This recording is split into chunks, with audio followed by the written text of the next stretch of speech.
The sky gets dark, slowly. Movan Literary Prize winner Joe Daxon's latest novel to be published, The Sky Gets Dark, Slowly, is a sensitive exploration of old age and the complex, hidden emotional worlds of the elderly in a rapidly aging population. In it he writes, "Many elderly speak as though they know everything, but of old age they are in fact as ignorant as children. Many elderly are in fact, completely unprepared for what they are to face when it comes to getting old and the road that lays ahead of them. In the time between a person turning 60 years old, as they begin to age, right until all the lights go out and the sky gets dark, there are some situations to keep in mind, so that you will be prepared for what is to come, and you will not panic. 1. The people by your side will only continue to grow smaller in number. People in your parents' and grandparents' generation have largely all left, whilst many your peers will increasingly find it harder to look after themselves, and the younger generations will all be busy with their own lives. Even your wife or husband may depart earlier than you, or than you would expect, and what might then come are days of emptiness. You will have to learn how to live alone, and to enjoy and embrace solitude. 2. Society will care less and less for you. No matter how glorious your previous career was or how famous you were, aging will always transform you into a regular old man and old lady. The spotlight no longer shines on you, and you have to learn to contend with standing quietly in one corner, to admire and appreciate the hubbub and views that come after you, and you must overcome the urge to be envious or grumble. 3. The road ahead will be rocky and full of precarity.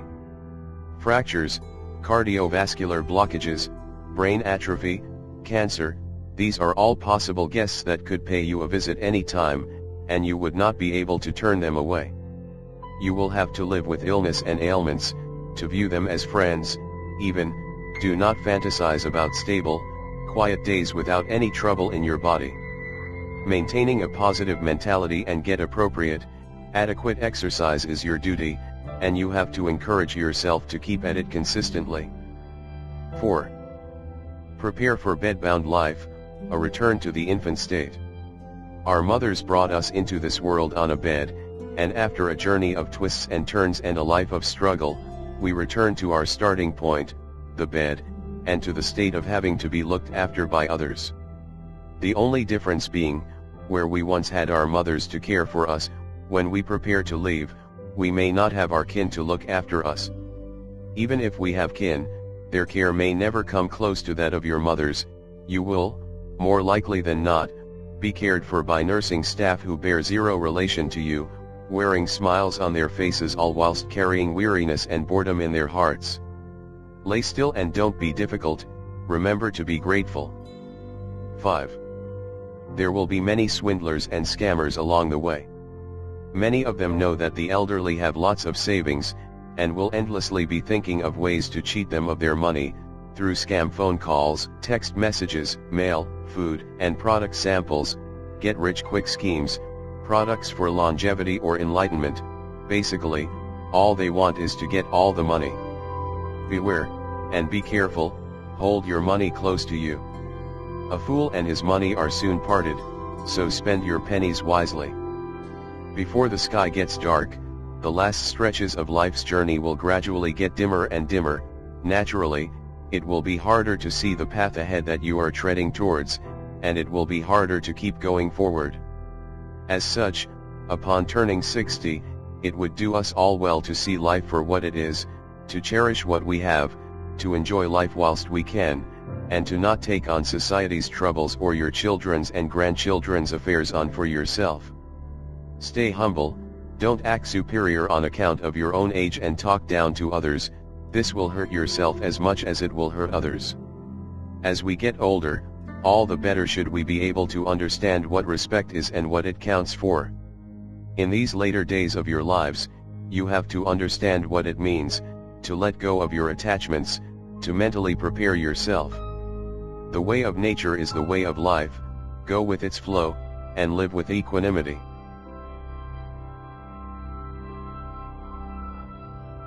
For all of us, a nice read, very beautiful, very true.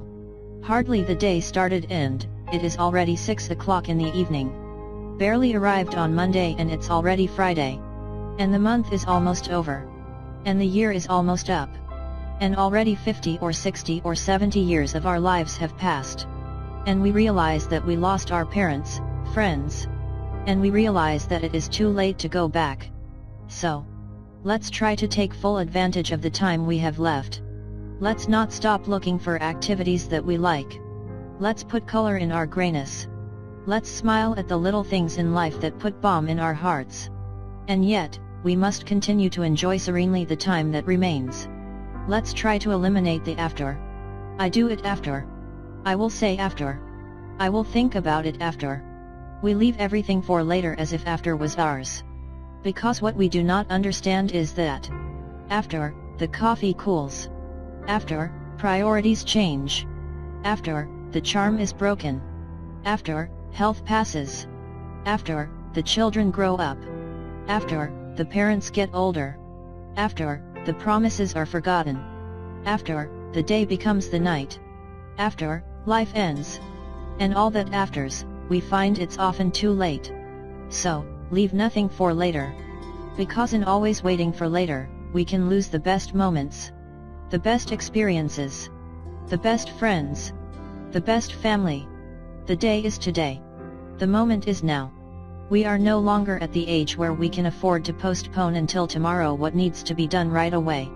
So let's see if you'll have time to read this message and then share it. Or maybe you'll leave it for later. And you will not share it ever. Even share with those who are not yet seniors. May you be well and happy.